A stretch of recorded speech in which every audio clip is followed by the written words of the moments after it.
Hello everyone, welcome to my channel. आज की video में हम करेंगे class 10th English first flight book का first chapter a letter to God, जिसके ऑथर हैं जी.एल. फ्यूएंट्स। इस चैप्टर के एमसीक्यूज़ करेंगे हम। आपके जो फर्स्ट बोर्ड एग्ज़ाम होंगे उसके अकॉर्डिंगली ये एमसीक्यूज़ प्रिपेयर किए हैं मैंने। तो ये एमसीक्यू आज की वीडियो में हम करने वाले हैं। इसमें फ़र्स्ट क्वेश्चन है, वेयर वॉज लेंचोस हाउस सिचुएटेड। तो लेंचो का हाउस जो घर है वो कहाँ पर सिचुएटेड था? बॉटम ऑफ द हिल, हिल के निचले किनारे पर, टॉप ऑफ अ हिल, हिल के ऊपरी किनारे पर, टॉप ऑफ अ प्लेटू, एक प्लेटू के ऊपरी किनारे पर, या फिर किसी सिटी में। तो सिटी में तो ये शहर था नहीं, पहाड़ों में था कहीं पर। तो बॉटम ऑफ द हिल था? नहीं, बॉटम ऑफ द हिल यानी कि हिल के निचले हिस्से पर भी नहीं था, किसी प्लेटू के ऊपरी हिस्से पर भी नहीं था। ये था टॉप ऑफ अ हिल, एक हिल के टॉप पर, एक हिल के ऊपरी किनारे पर। तो ऑप्शन नंबर बी आपका फर्स्ट में होगा। सेकंड क्वेश्चन है, what was the only thing that the earth needed according to Lencho. तो अब लेंचो के अकॉर्डिंग धरती को, अर्थ को क्या चीज़ चाहिए थी?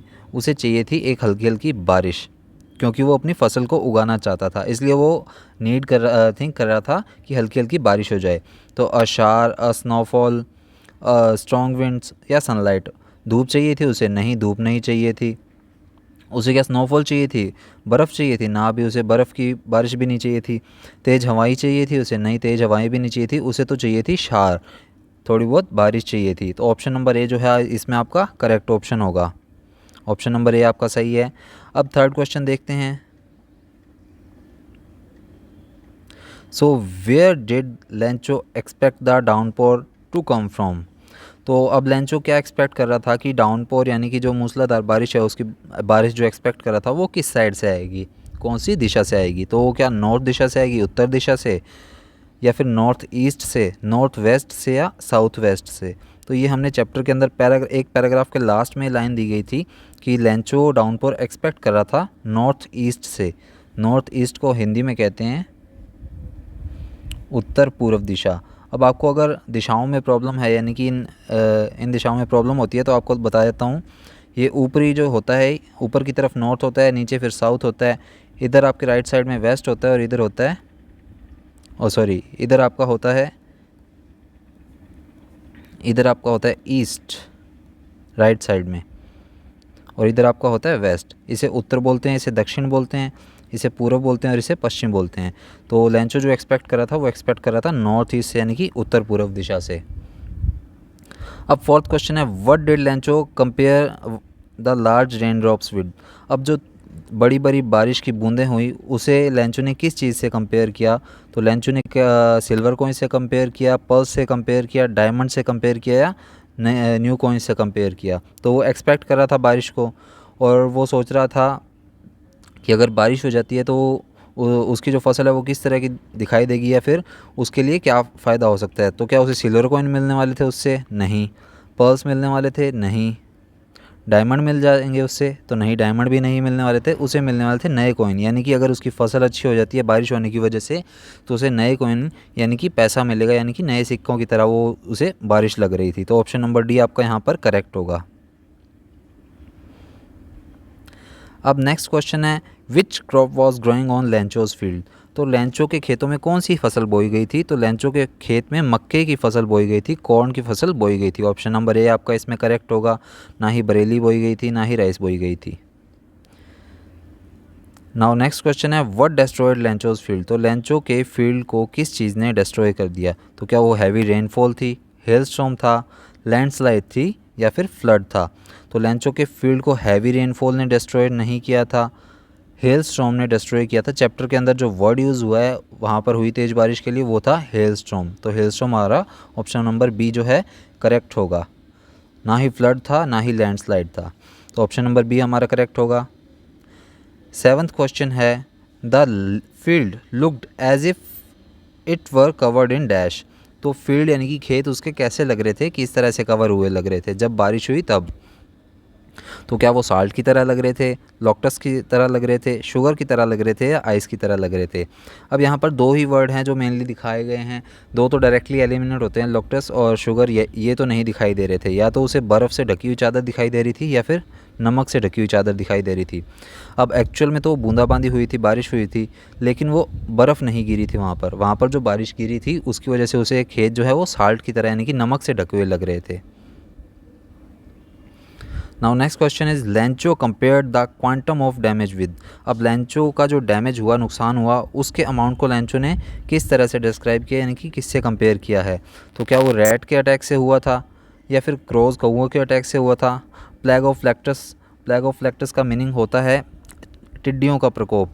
तो यहाँ पर जो ऑप्शन है वो ऑप्शन नंबर सी करेक्ट है, क्योंकि फसल जो है वो इनडायरेक्टली या डायरेक्टली अगर नुकसान पहुँचाया जाता है, या तो फिर वो बारिश की वजह से होता है, या फिर टिड्डियाँ आती हैं। लोक्टस को टिड्डियाँ कहते हैं। तो टिड्डियों का प्रकोप हुआ था वहाँ पर, ऐसा लग रहा था उसे, लेकिन एक्चुअल में वो बारिश थी। तो कंपेयर किया है प्लेग ऑफ लोक्टस से, तो इसे टिड्डियाँ भी बोलते हैं। Now next question is what was the only hope left in the hearts of Lencho's family. तो लेंचो की फैमिली में नुकसान होने के बाद आखिरी जो होप बची थी वो क्या थी। कंपनसेशन फ्रॉम गवर्नमेंट, गवर्नमेंट से वो भत्ता चाहते थे। हेल्प फ्रॉम फार्मर्स एसोसिएशन, तो क्या वो फार्मर की एसोसिएशन से हेल्प चाहते थे। हेल्प फ्रॉम गॉड, वो गॉड से हेल्प चाहते थे, या फिर उसे कोई भी होप नहीं थी। तो यहाँ पर दिखाया गया था कि होप तो थी कोई ना कोई, लेकिन वो होप क्या थी, वो होप थी हेल्प फ्रॉम गॉड, क्योंकि वो भगवान से मदद मांगने जाते हैं एक लेटर के थ्रू। तो ऑप्शन नंबर सी यहाँ पर हमारा करेक्ट होगा। 10th क्वेश्चन है how did Lencho decide to contact his last resort. तो लेंचो की जो आखिरी उम्मीद थी उसे कॉन्टैक्ट करने का लेंचो ने क्या तरीका सोचा। तो क्या वो उनके पास पर्सनली गए, एक लेटर लिखा उन्हें, कोई ईमेल किया, या फिर कोई फैक्स किया। तो ये हमने पढ़ा भी है, चैप्टर का हमारा नेम ही ये डिस्क्राइब करता है कि एक ए लेटर टू गॉड हमारे चैप्टर का नेम है। तो एक लेटर के थ्रू ही अब उन्होंने गॉड को कॉन्टैक्ट किया था, अपनी लास्ट होप को कॉन्टैक्ट किया था। नेक्स्ट क्वेश्चन है how much money did Lencho ask for. तो लेंचो ने कितने पैसे मांगे थे, कितना अमाउंट ऑफ मनी मांगा था। तो क्या उसने 100 पैसोज मांगे थे, 1000 पैसोज मांगे थे, 10 पैसोज मांगे थे। पैसोज वहाँ की करेंसी है जहाँ लेंचो रहता था, और 500 पैसोज मांगे थे। तो लेंचो ने मांगे थे 100 पैसोज। ये डायरेक्ट क्वेश्चन है, आ भी सकता है। 100 पैसोज मांगे थे, लेकिन जो पोस्ट मास्टर ने कलेक्ट करके टोटल पैसोज उसे भेजे थे वो थे 70 पैसोज। ये भी ध्यान रखिएगा। नेक्स्ट क्वेश्चन है what was the immediate reaction of the post master on seeing the letter. तो पोस्ट मास्टर ने जब वो लेटर देखा, पोस्टमैन ने जब वो लेटर देखा तो उसका इमीडिएट रिएक्शन क्या था। अब यहाँ पर एक और फैक्ट बता रहा हूँ, जो लेटर सबसे पहले देखा था वो देखा था पोस्टमैन ने, और जाकर पकड़ाया किसको था, वो पकड़ाया था उसने पोस्ट मास्टर को। तो ये क्वेश्चन पोस्ट मास्टर से रिलेटेड भी आ सकता है। तो पोस्टमैन का इमीडिएट रिएक्शन क्या था, क्या वो ज़ोर ज़ोर से हंसने लग गया था, क्या वो रोया था, felt sad about what happen, जो हुआ उसके लिए दुखी हुआ था, या फेल्ट एम्फेटिक, तो या फिर क्या वो उससे काफ़ी ज़्यादा प्रभावित हुआ था। तो वहाँ पर जब उसने लेटर देखा तो वो एकदम से ज़ोर ज़ोर से हंसने लगा था, लाफ्ड होल हार्टली, यानी कि मतलब एकदम काफ़ी खुशी से हंसने लगा था, उसको काफ़ी ये फ़नी लगा। लेकिन फिर बाद में उसने पोस्टमैन ने ये लेटर जो है जाकर पोस्ट मास्टर को दिखाया था। तो हमारा ऑप्शन नंबर ए यहाँ पर सही होगा। नेक्स्ट क्वेश्चन है the post master was a fat amiable man, what is the meaning of amiable. तो पोस्ट मास्टर एक फ़ैट और एमिएबल मैन था, एक मोटा आदमी था और एक एमिएबल मैन था। यहाँ पर हमें मीनिंग बताना है एमिएबल का क्या मीनिंग होगा। तो क्या एमिएबल का मीनिंग रूड होगा, हेल्पफुल होगा, फ्रेंडली होगा, या एंथुसियास्टिक होगा। तो यहाँ पर एंथुसियास्टिक थोड़ा वर्ड अलग सा है। एंथुसियास्टिक क्या होता है, उत्साही होना, काफ़ी ज़्यादा उत्सुक हो जाना, ठीक है। तो लेकिन यहाँ पर जो हमारा आंसर होने वाला है वो आंसर होगा हमारा फ्रेंडली। तो जो पोस्ट मास्टर है वो काफ़ी फ्रेंडली, मतलब फैट भी था और फ्रेंडली नेचर भी था, यानी कि पोस्टमैन ने जब उसे आकर ये दिखाया तो वो हंसने लग गया था। उसने ये नहीं कहा कि तुम ये क्या कर रहे हो, यहाँ पर क्यों आए हो, ऐसे वैसे करके उसने फ्रेंडली नेचर में बात की थी वहाँ पर। तो यहाँ पर हमारा जो व्यवहार है पोस्ट मास्टर का वो कैसा है, फ्रेंडली नेचर है उसका। 14 क्वेश्चन है on seeing the letter the post master was moved by Lencho's dash. तो जब लेटर देखा पोस्ट मास्टर ने तो पोस्ट मास्टर ने क्या किया था यार, post master was moved by Lencho's, यानी कि पोस्ट मास्टर ने क्या देखकर वहाँ पर प्रभावित हुआ था और क्या नहीं करना चाह रहा था या क्या करना चाह रहा था, ये पूछा हमें यहाँ पर। So option A is unwavering faith, then hand writing, love from God, या डिटर्मिनेशन। तो पोस्ट मास्टर किस चीज़ से प्रभावित हुआ था, पोस्ट मास्टर प्रभावित हुआ था उसके अनवेवरिंग फेथ से, यानी कि उसके अडिग फेथ था, यानी कि कभी ना डगमगाने वाला जो उस पर उसका गॉड पर फेथ था लेंचो का, उससे काफ़ी ज़्यादा प्रभावित हुआ था। उसकी हैंड राइटिंग से प्रभावित नहीं हुआ था, उसके डिटर्मिनेशन से भी प्रभावित नहीं हुआ, ना ही उसके गॉड के प्रति लव से प्रभावित हुआ था। वो तो प्रभावित हुआ था गॉड के ऊपर जो उसका फेथ था लेंचो का, उससे काफ़ी ज़्यादा अफेक्ट हुआ था। नेक्स्ट क्वेश्चन है why did the post master decide to reply to Lencho's letter. अब पोस्ट मास्टर ने लेंचो के लेटर को रिप्लाई करने का क्यों सोचा। क्या वो एक अच्छा आदमी था इसलिए, ही फेल्ट एम्फेटिक, तो एम्फेटिक का मैंने अभी आपको मीनिंग बताया था, प्रभावित होना। तो क्या उसके लेटर को देखकर प्रभावित हो गया था या अच्छा आदमी था? To preserve Lencho's faith in God, क्या वो लेंचो का फेथ भगवान पर बनाए रखना चाहता था, या फिर ये सारे के सारे? तो आपको बता दूं, कई बच्चे यहाँ पर ऑल ऑफ द अबव भी करके आएंगे, लेकिन इसका एग्जैक्ट आंसर होगा to preserve Lencho's faith in God, क्योंकि पोस्ट मास्टर ने डिसाइड किया था लेंचो के लेटर का रिप्लाई करने के लिए, क्योंकि वो लेंचो का फेथ गॉड में बनाए रखना चाहता था, उसके फेथ को तोड़ना नहीं चाहता था। हालांकि वो अच्छा पर्सन भी था, वो एम्फेटिक भी था, थोड़ा बहुत मतलब उत्साह प्रभावित भी हुआ था उससे, लेकिन लेंचो का लेटर रिप्लाई करने का ज़रूर सोचा था उसने, क्योंकि वो भगवान पर उसका फेथ जो बना हुआ था उसे तोड़ना नहीं चाहता था। इसलिए हमारा ऑप्शन नंबर सी यहाँ पर करेक्ट होने वाला है या करेक्ट होगा। अब नेक्स्ट क्वेश्चन है, what else did the reply demanded apart from goodwill ink and paper. तो यहाँ पर एक पूछा गया है कि जो लेंचो लेटर का रिप्लाई चाहता था उसमें उसने क्या डिमांड की थी बजाय गुडविल के, यानी कि उधार के, इंक के और पेपर के।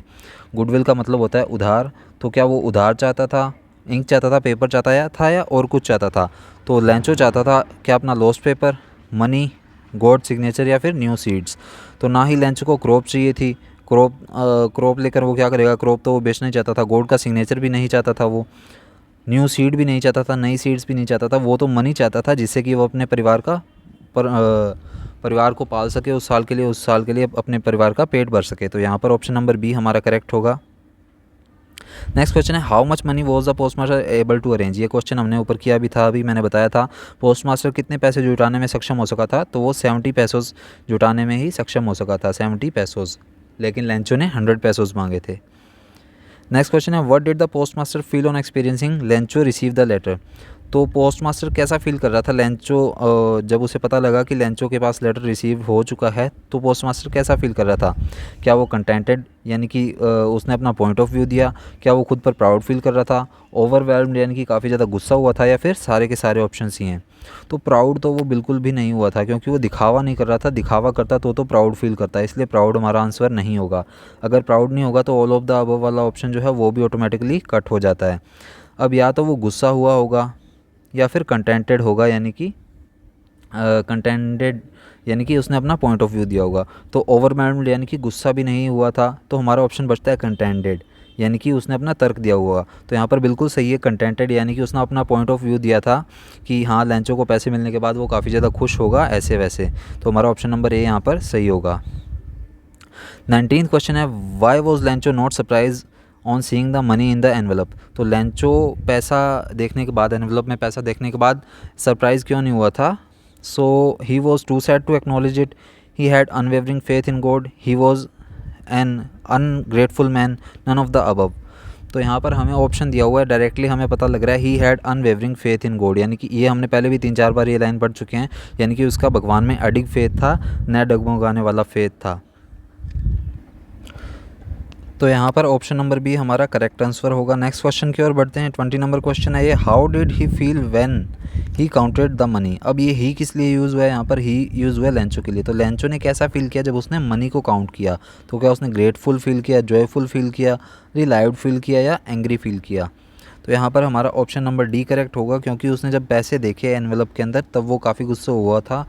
उसे ऐसा लगा कि या तो ये पोस्ट ऑफिस वालों ने निकाल लिए हैं पैसे, पोस्ट ऑफिस वाले बंच ऑफ क्रूक्स हैं, यानी कि काफ़ी ज़्यादा मतलब हम कह सकते हैं बंच ऑफ क्रूक को हिंदी में कह सकते हैं बदमाशों का झुंड होता है, वो कह सकते हैं एक तरह से। तो बंच ऑफ क्रूक कहा, और उसके अलावा वो काफ़ी गुस्सा हुआ था कि मुझे तो 100 पैसों चाहिए थे, लेकिन यहाँ पर मुझे केवल 70 पैसों ही मिले हैं। तो इस बात से काफ़ी गुस्सा हुआ था। तो ऑप्शन नंबर डी हमारा करेक्ट आंसर होगा।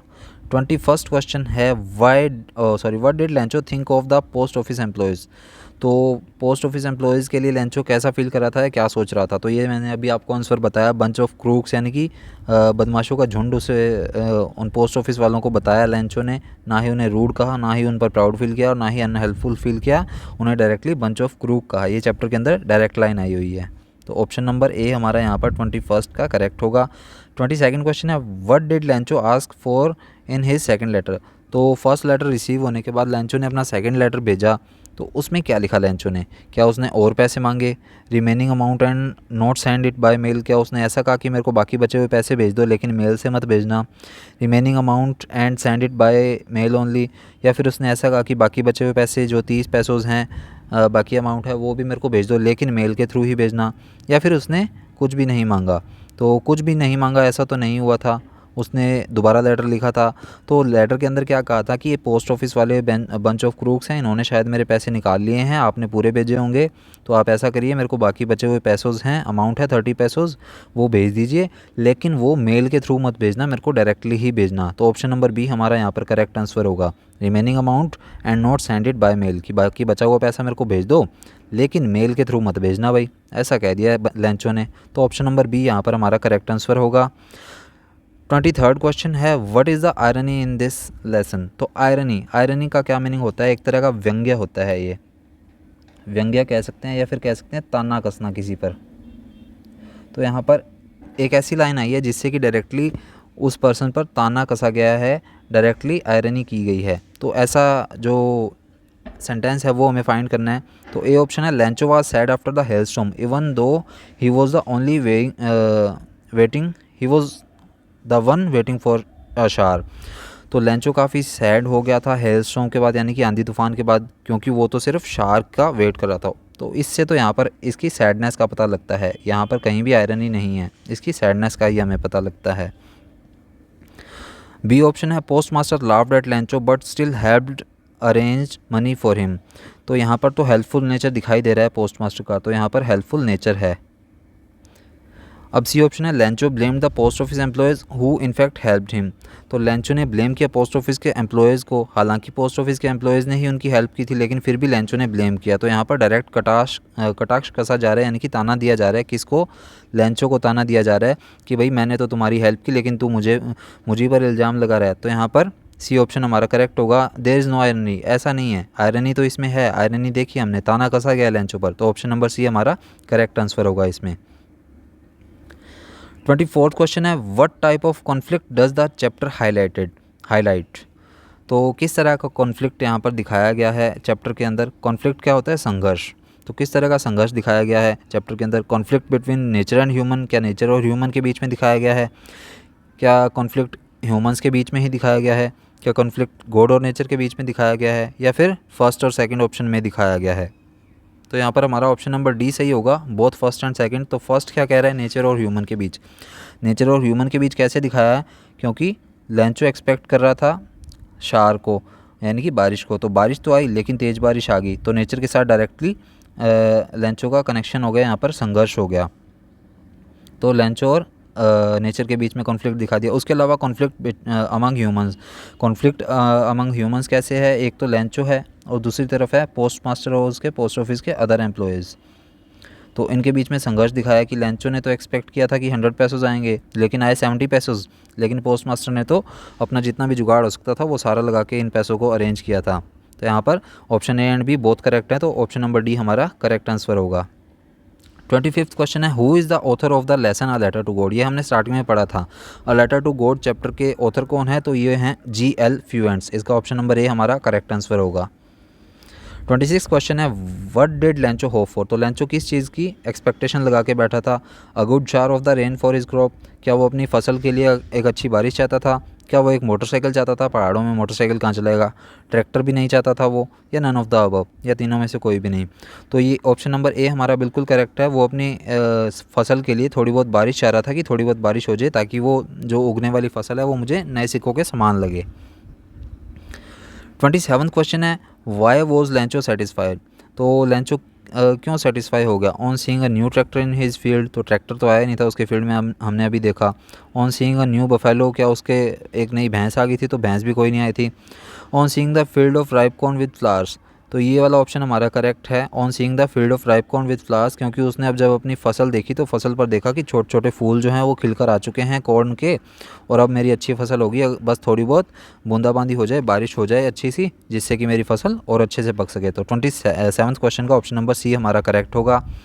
28th क्वेश्चन है why did Lencho need money. तो लेंचो को पैसे क्यों चाहिए थे, टू बाय अ ट्रैक्टर, क्या उसे एक ट्रैक्टर चाहिए था, to save his family from hunger, क्या वो अपने फैमिली को हंगर से यानी कि भूख से बचाना चाहता था क्या, ताकि उसका परिवार पूरे साल भर भूखा ना मरे, to buy a new phone, क्या उसे एक नया फ़ोन लेना था, या फिर एक नई बफेलो लेनी थी। तो ना ही उसे बफेलो चाहिए थी, ना ही कोई नया फ़ोन चाहिए था उसे, ना ही एक ट्रैक्टर लेना था, उसे तो अपनी फैमिली को हंगर से बचाना था, यानी कि पूरे साल उसकी फैमिली भूख से ना मर जाए, इसलिए उसने 100 पैसोज़ की डिमांड की थी गॉड से एक लेटर के थ्रू। तो ऑप्शन नंबर बी इसका करेक्ट आंसर होगा। अब 29 क्वेश्चन है, what did the post master do then. तो पोस्ट मास्टर ने क्या किया, अब कब किया था ये भी हमें जानना ज़रूरी है। तो पोस्ट मास्टर ने पहले लेंचो का लेटर देखा, वो खुलकर हंसा, लेकिन फिर पोस्ट मास्टर ने ऐसा सोचा कि इस लेटर का रिप्लाई करना चाहिए, इसलिए उसने पैसों का जुगाड़ किया किसी भी तरह। So he decided to collect the money and send it to Lencho. क्या उसने पैसे कलेक्ट किए, इकट्ठे किए और फिर लेंचो को भेजे। He threw away the letter. क्या उसने लेटर को फेंक दिया था।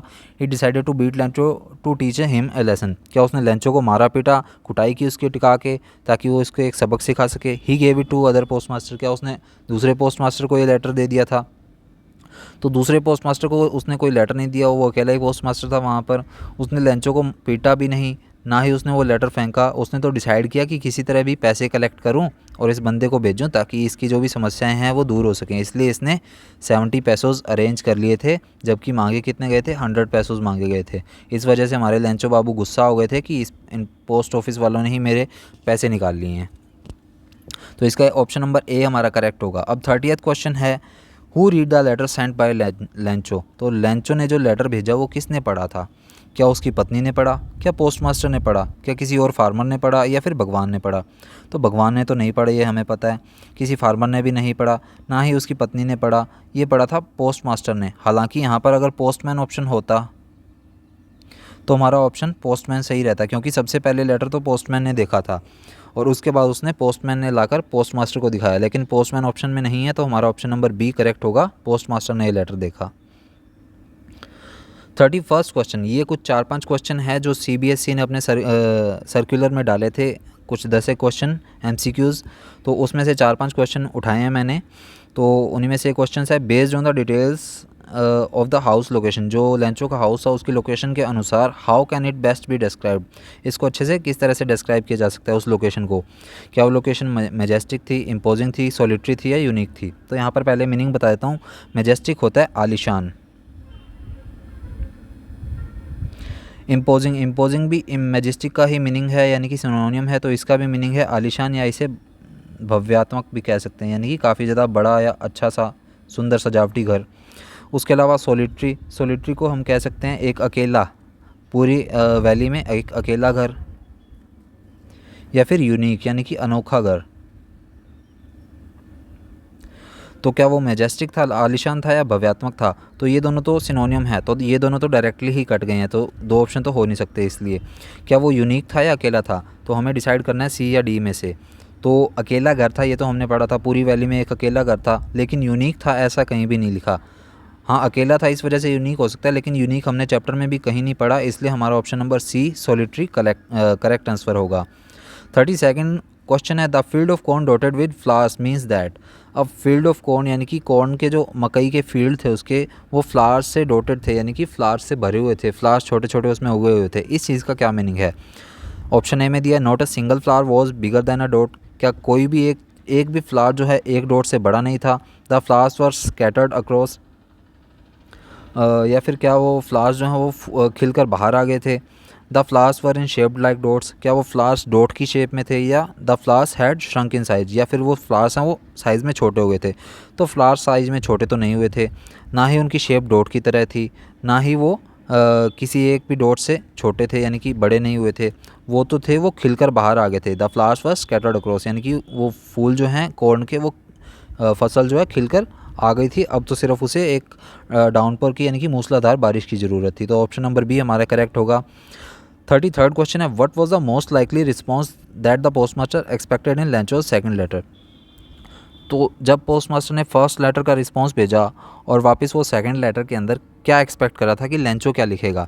क्या वो सोरोफुल दिखाएगा यानी कि दुख प्रकट करेगा, क्या वो ग्रेटिट्यूड प्रकट करेगा, क्या वो डिसअपॉइंटमेंट प्रकट करेगा, इलेशन प्रकट करेगा, या फिर शौक प्रकट करेगा।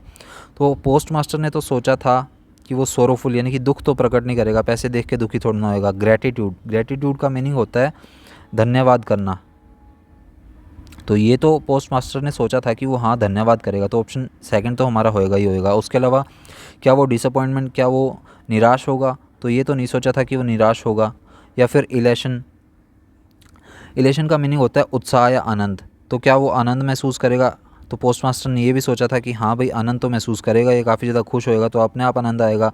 क्या वो शौक हो जाएगा? क्या पोस्ट मास्टर ने सोचा था कि वो शौक हो जाएगा? तो नहीं, ऐसा भी नहीं सोचा था। तो पोस्ट मास्टर ने तो सोचा था कि वो ग्रेटिट्यूड प्रकट करेगा और रिलेशन प्रकट करेगा। तो हमारा ऑप्शन नंबर सेकंड और फोर्थ कहीं दिख रहा है? ए ऑप्शन में सेकंड एंड फिफ्थ है, बी में फर्स्ट एंड थर्ड है, सी में सेकंड एंड फोर्थ है। तो यहाँ पर सी में सेकंड एंड फोर्थ आ रहा है, यहाँ पर थर्ड एंड फिफ्थ आ रहा है। तो फर्स्ट भी नहीं होगा, सेकंड भी नहीं होगा और फोर्थ भी नहीं होगा। हमारा ऑप्शन नंबर सी करेक्ट होगा, यानी कि उसने ग्रेटिट्यूड सोचा था और उसके अलावा इलेशन सोचा था। हाँ, अगर ऐसा पूछ लेते कि लेंचो के क्या एक्सप्रेशन थे तो ये बाकी तीन ऑप्शन सही होते। लेंचो के एक्सप्रेशन थे सोरोफुलनेस, यानी कि वो दुखी हुआ था, डिसअपॉइंट भी हुआ था, निराश भी हुआ था और शौक भी उसे लगा था कि मैंने तो 100 पैसों मांगे थे लेकिन यहाँ पर 100 पैसों ही आए हैं। लेंचो के पर्सपेक्टिव से देखते हैं तो फर्स्ट, थर्ड और फिफ्थ सही है, लेकिन पोस्ट मास्टर के पर्सपेक्टिव से देखते हैं तो ग्रेटिट्यूड और इलेशन वाले ऑप्शन सही हैं। तो हमारा ऑप्शन नंबर सी यहाँ पर करेक्ट होगा।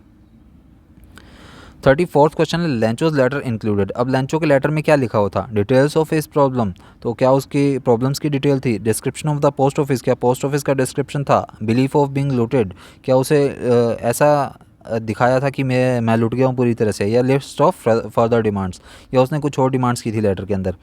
तो उसकी प्रॉब्लम्स तो दिखाई गई थी।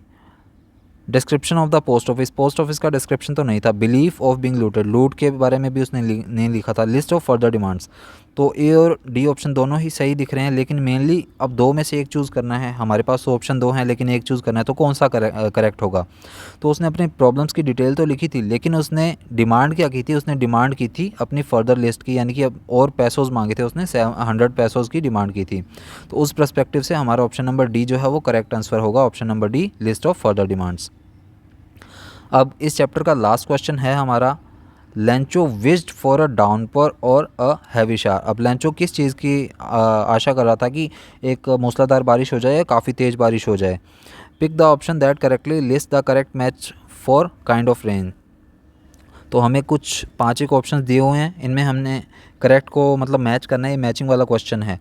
सो यहाँ पर हमें दिया गया है पहला हैवी रेन, तो हैवी रेन इधर से नहीं, मैं इधर वाले ऑप्शन से ट्राई करूँगा। तो light rain that falls in very fine drops, तो जो फाइन ड्रॉप्स यानी कि हल्की हल्की बूंदाबांदी होती है उसे हम कहते हैं ड्रीजल, DRIZZLE।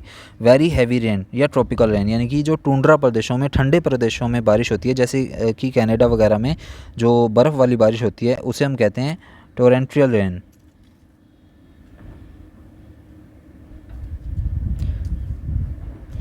नेक्स्ट है it's coming down quite strong and you get very wet very quickly, कि काफ़ी एकदम से अचानक से तेज़ बारिश आ गई, मतलब बहुत तेज़ बारिश आ गई और उसकी वजह से आप पूरी तरह से ही भीग गए। तो इस तरह का ऑप्शन होता है हैवी रेन, यानी कि एक अचानक से आने वाली मतलब तेज़ बारिश होती है ये जो।